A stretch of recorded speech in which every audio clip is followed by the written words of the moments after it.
Hola, esto es Radio Sefarad y estas son las noticias comentadas por Jorge. ¿Qué hay? ¿Qué tal, Alejandro? Vamos con los titulares de hoy. Netanyahu deja Colombia rumbo a México y firma un memorando de entendimiento. Un perturbado sin armas ataca a puñetazos a transeúntes en Toulouse al grito de Allahu Akbar. Estados Unidos prohíbe la venta de 80 aviones comerciales a Irán por ser utilizados para enviar armas y tropas a Siria. Israel apoya la celebración del referéndum kurdo en Irak, pero no al grupo PKK, al que considera terrorista. Estos son los titulares, después volveremos con la agenda cultural. Comenzamos hablando de la visita de Netanyahu a Colombia, que duró apenas unas horas, en una escala que hizo el primer ministro entre una visita a Argentina y otra a México. En Bogotá, Netanyahu mostró buena sintonía con Santos, presidente del único país de Sudamérica que no ha reconocido a la Autoridad Palestina como Estado. Para incrementar su buena relación, Colombia e Israel firmaron un memorando de entendimiento en cooperación científica y trabajarán para promover, desarrollar y fortalecer la innovación en ambos países. Tras concluir su reunión, Netanyahu aseguró que los lazos terroristas de Irán están en todas partes, lo que incluye a América Latina, y pidió unidad para combatirlo. El terrorismo, declaró Netanyahu, tiene dos fuentes, Daesh e Irán, lo que ha generado una nueva relación entre Israel y los países árabes porque ven a Israel no ya como adversario, sino como aliado indispensable contra las fuerzas que quieren llevar a la humanidad al pasado.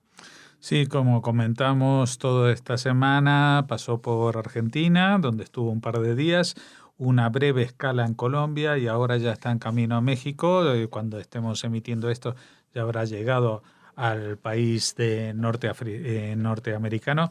Y en Colombia, la verdad que también fue una escala de cortesía porque en realidad las relaciones con Colombia son óptimas, son excelentes, e incluso tienen un tratado de libre comercio. Es el modelo que Israel quisiera aplicar con el resto de Latinoamérica, con lo cual pues lo único que hicieron es por aprovechar el momento, firmar un memorando de entendimiento en cuestiones como educación, cultura y cosas así, que no son, digamos, las más relevantes según la visión de Netanyahu, pero que en todo lo demás hay una sintonía perfecta entre el presidente Santos e incluso los presidentes anteriores de Colombia también siempre se sintieron muy cercanos a Israel, y Colombia pues es de esos poquísimos países de Latinoamérica que no han cambiado en estos últimos decenios de orientación, porque recordemos, y lo hablábamos hace unos días, que cuando se votó la partición del mandato británico de Palestina en un país para los judíos y uno para los árabes, una de las principales logros diplomáticos fue convencer a unos, creo que fueron 14 o 17 países latinoamericanos que votaron a favor de esa propuesta, lo cual, unida a otra serie de países, pero sacó adelante la moción, pero que en realidad fue una zona que en los años de la fundación del Estado de Israel fue muy amiga de Israel. Luego ya hubo presiones de los países petroleros, etcétera, y luego también derivas políticas como las del bolivarianismo, que al ser tan maniqueas y poner el mundo en blanco y negro, pues Israel estaba del lado negro, al lado de las potencias imperialistas como Estados Unidos, etcétera, etcétera,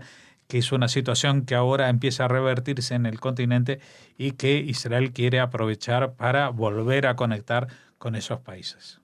Un hombre agredió a 2 transeúntes con puñetazos y patadas en Toulouse, al sur de Francia, al grito de Alá es grande, hasta que fue arrestado por la policía, que cree que padece un trastorno mental y no está relacionado con el terrorismo yihadista, que se ha cobrado 239 víctimas mortales desde 2015 en Francia.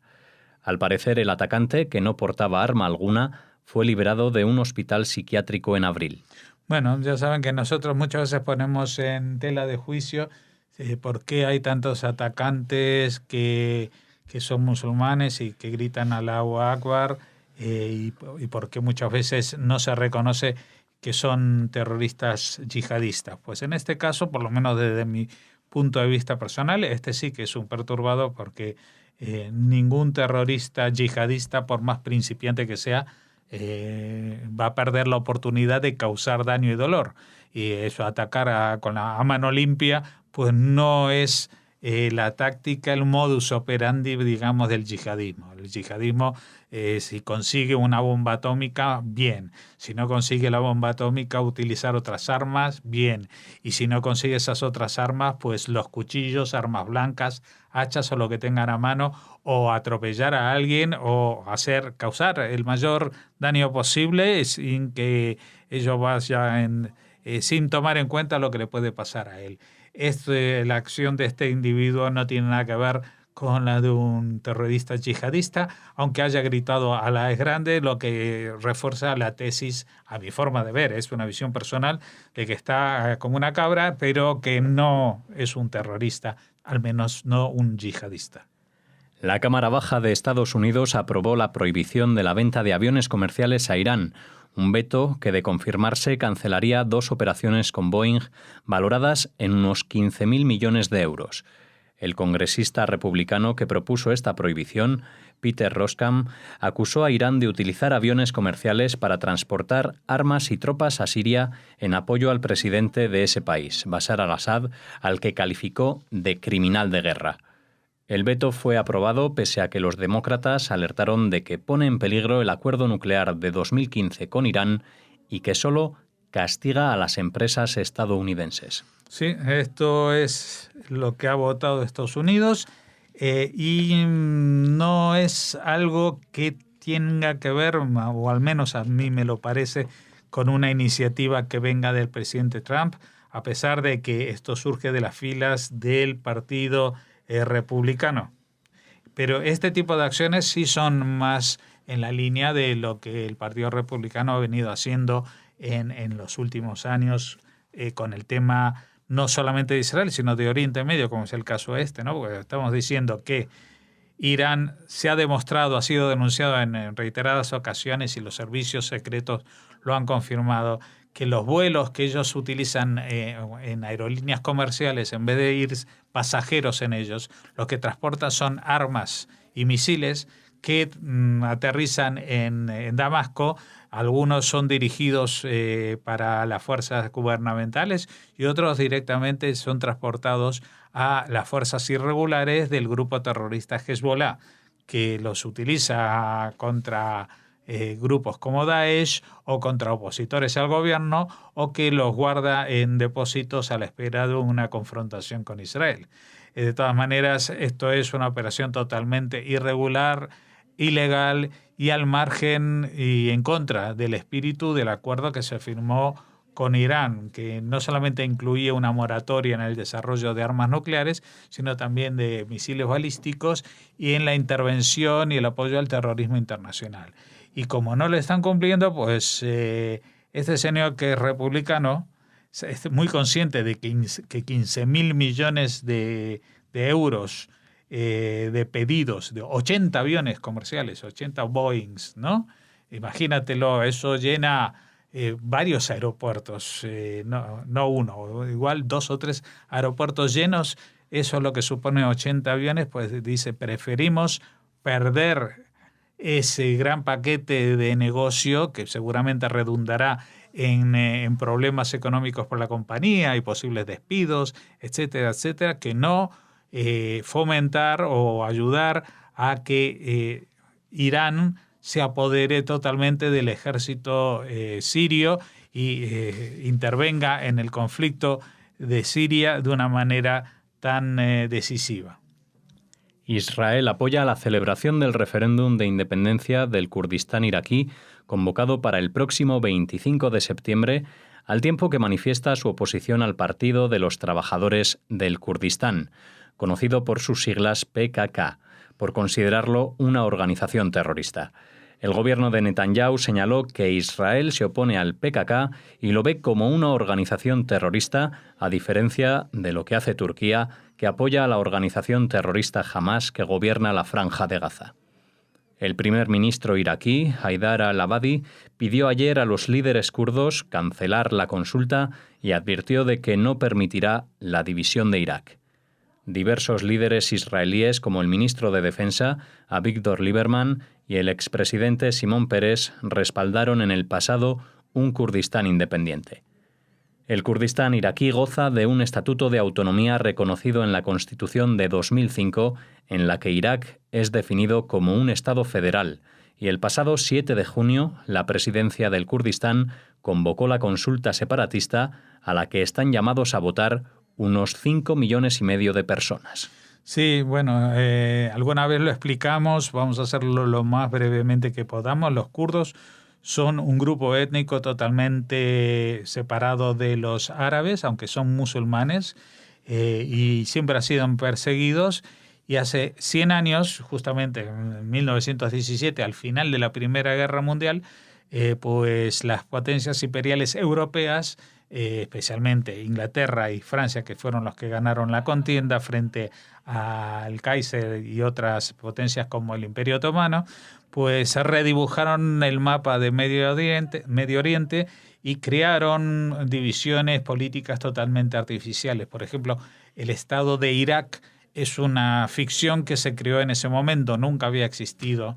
Y en realidad Irak agrupa a varias naciones, digamos, a la nación de Babilonia, que era la más antigua, a los chiitas del sur, de la zona de Basora, y también a los kurdos del norte, que son los de esta zona, que no son los únicos kurdos, porque la zona donde habita este pueblo se extiende también por una parte de Irán, por una parte bastante grande de Turquía e incluso por grandes partes del norte de Siria. Todos estos países, por supuesto, no quieren oír hablar de un Kurdistán independiente porque entonces se haría más fuerte la reivindicación de independencia de la zona kurda de sus respectivos países.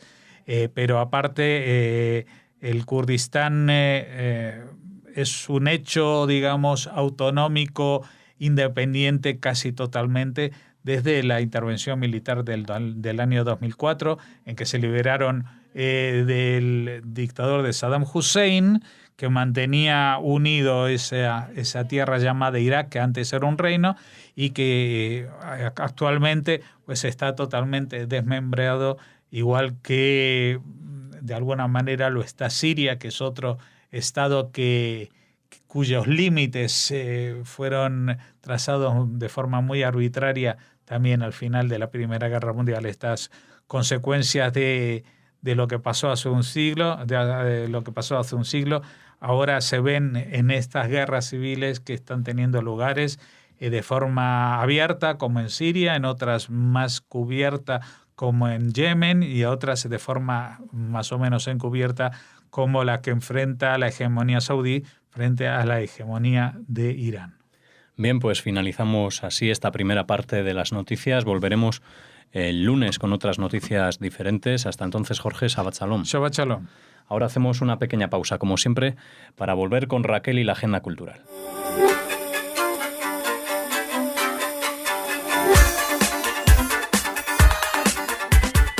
Ya estamos aquí de vuelta en esta segunda parte de las noticias para hablar de la agenda cultural con Raquel. ¿Qué tal? Hola Alex, hola a todos. Bueno, cuéntanos para cerrar semana, ¿qué nos traes hoy? Es verdad, ya despedimos esta semana, pero queremos anunciarles otra, la Semana Sefardí 2017 de Toledo, que se celebrará en la capital de Sefarad del 18 al 23 de septiembre. La programación, que han definido como novedosa, variada y versátil, comenzará el lunes 18 con un cuentacuentos que incluirá un taller de papiroflexia para niños entre 6 y 12 años a las 5:30 de la tarde en la Sinagoga de Santa María la Blanca. También habrá una visita guiada a la Judería Toledana a las 18 horas, una iniciativa que se repetirá todos los días hasta el jueves y a esa misma hora. O sea que todos los días hay visita guiada a las 6 de la tarde a la Judería. El martes 19, como novedad este año, se incorpora una ruta joven teatralizada a las 8 de la tarde. A esta actividad se sumará la conferencia de la que les hablábamos ayer, Diásporas Sefarad de Esther Ben-Dan, a las 17 horas en la sala de oración de la Sinagoga de Samuel Alevi. Y para el miércoles 20 Bueno, pues se cuenta con la conferencia Los últimos hallazgos a las 7 de la tarde en la Residencia Universitaria Femenina Ruth de la Diputación de Toledo, una conferencia que hablará sobre los últimos hallazgos arqueológicos que tienen que ver con el pasado judío de Toledo.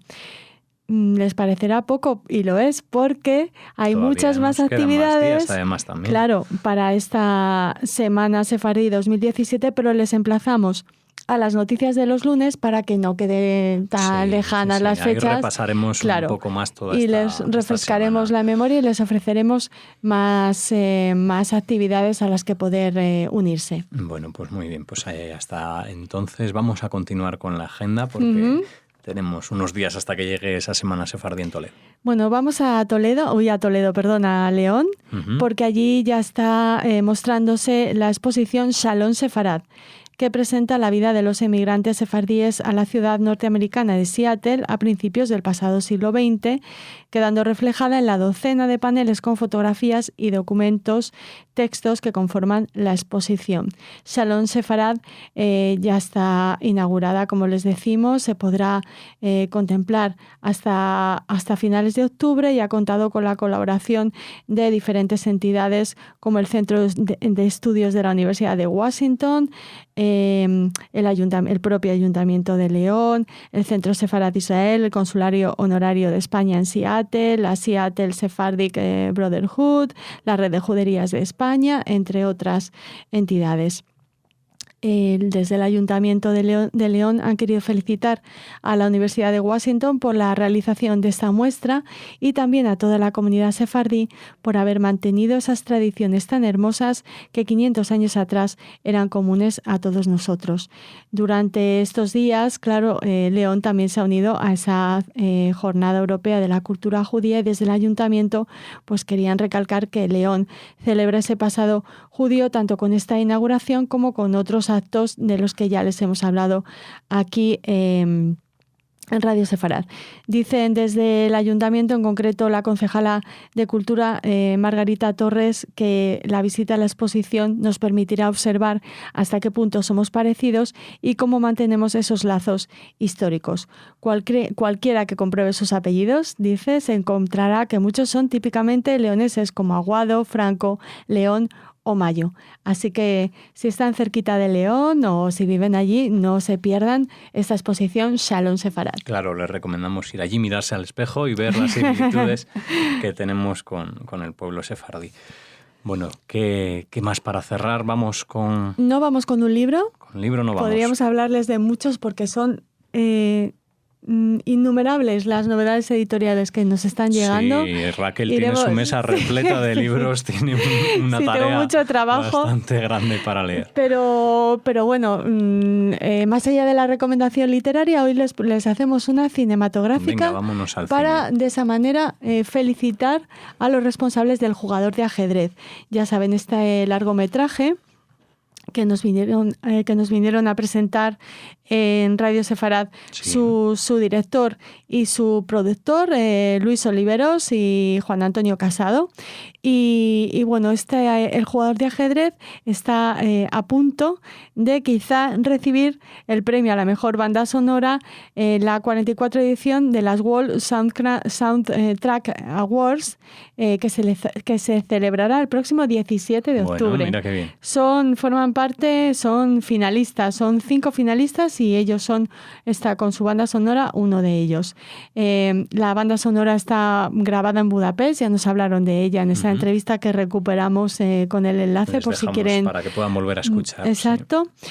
Grabada en Budapest, espectacular, y además de esta presencia, esta candidatura finalista en estos premios a las mejores bandas sonoras del mundo, pues la película cuenta con 5 candidaturas a los premios Gaudí, que son como los Goya catalanes, y clausuran el Festival de Cine de Montreal el próximo 24 de septiembre. O sea que está teniendo un recorrido exitoso el Jugador de Ajedrez que nos presentaron aquí en Radio Sefarad. Esa suerte, además tenemos por ahí el cartel de la película que nos trajeron. Bueno, pues enhorabuena para Sí. todo el equipo. Les recordamos un poquito de qué va la película. Claro. En 1934, Diego Padilla gana el Campeonato de España de ajedrez y conoce a una periodista francesa, Marianne Latour, de la cual se enamora. María convence a Diego para que junto con la hija de ambos se vayan a vivir a Francia, donde tras la invasión alemana, Diego será encerrado en una prisión de las SS bajo una falsa acusación de espionaje. En la cárcel tendrá que sobrevivir gracias a la afición al ajedrez del coronel Mayer, el oficial al mando, un hombre culto, hedonista e imprevisible. Bueno, pues esa era la sinopsis de esta película, El jugador de ajedrez. El jugador de ajedrez y su director y su productor nos decían que hay que recordar que esto pasó, que puede estar pasando y que puede pasar de nuevo. Nos puede suceder a cualquiera, no en vano el protagonista es un tipo ordinario normal, un antihéroe que tiene que luchar no solo por su vida. Bueno, pues con esta recomendación que ya les habíamos recomendado, pero que insistimos, nos despedimos por hoy y hasta la semana que viene. Shabbat Shalom. Shabbat Shalom.